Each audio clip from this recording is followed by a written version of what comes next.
Welcome back to our 6-part video series where we talk about each color in Disney Lorcana. Today we are taking a look at Steel, which is the last color of the series, and it is the tankiest and toughest color in the game. If you like outlasting your opponents with big strong characters and direct removal, then Steel is the color for you. That's because Steel is all about survivability, removal, and controlling the battlefield. Steel wins games by having characters stay on board longer and dominating traits. Compared with same cost characters from other colors, Steel usually have higher strength and willpower. Steel also has excellent direct removal tools that keep the board clean. Smash deals 3 damage for just 3 ink, efficient and simple. Grab Your Sword deals 2 damage to each opposing character and can be a very efficient board wipe. Combine that with Tinkerbell Giant Fairy and you're doing lots of spread damage.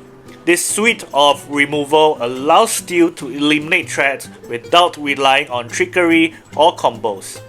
Steel also has more bodyguard characters than any other color, giving you consistent ways to protect your key questers.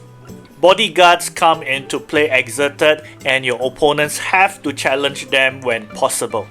And with some bodyguards having high strength as well, sometimes your opponent's characters take themselves out when they challenge your bodyguards. Steel also has many songs that help you advance your game. Strength of a Raging Fire and Let the Storm Rage On is in almost every Steel deck. And of course, A Whole New World, what a cut! The ability to let you see 7 new cards can make or break your game. Having durable characters that stay on board also ensures that there will be characters to sing these songs. Steel is strong but not invincible. Let's take a look at its weaknesses. The first one is a slow start. Steel decks often focus on mid to late game control and don't have as many efficient 1 to 2 cost characters. That means faster decks can push lore before Steel stabilizes. The next weakness is a poor card draw. Steel has very little natural card draw aside from A Whole New World and Dock.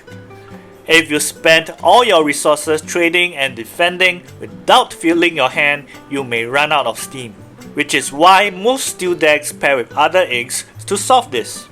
Next, let's cover the iconic cards that represent what Steel is about. Calhoun, Marine Sergeant, has resist, and whenever she banishes a character during your turn, you gain 2 lore.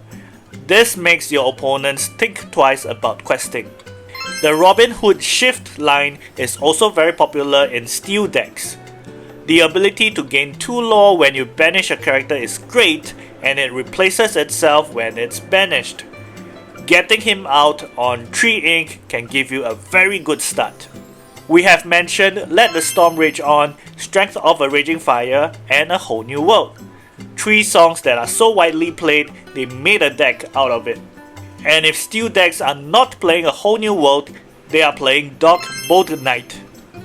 Refreshing your hand to draw 2 cards can be very strong in the game, especially if you are playing an aggro deck that has many low cost cards. Pete, Games Referee, is a great counter to decks that play many actions and songs.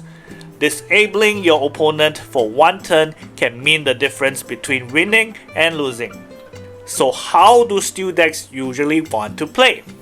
The early game is about stalling and defending. Calhoun makes your opponent think twice about questing. The Robin Hood Shift line is great at doing it as well. You're not trying to raise lore, you're trying to control the board and survive the early pressure. Mid-game is where Steel starts to dominate. This is Steel's sweet spot. Start playing Smash, Grab Your Sword, and strong mid-cost characters to take control. Use your bodyguards to protect your questers and bait challenges that favor you. The late game is about outlasting and finishing. Once you are stabilized, start questing with durable characters and punish your opponent's tempo. Steel doesn't win with flashy combos, it wins by grinding the game down until you're the last one standing. So what are the colors that pair well with Steel? First up, we have Amber Steel, which has been one of the top combos since set 1. Amber has singers, which is great for Steel's removal songs. And if your characters get damage, Amber has healing cards as well. Use either Dock or Whole New World for your draw support.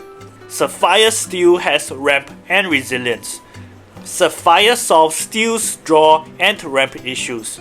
Cards like Tipo and Sail the Azurite Sea ensure that you get to your late game faster. Sapphire Steel is a combo that is slow but brutally efficient. Amethyst Steel is a very good tempo deck.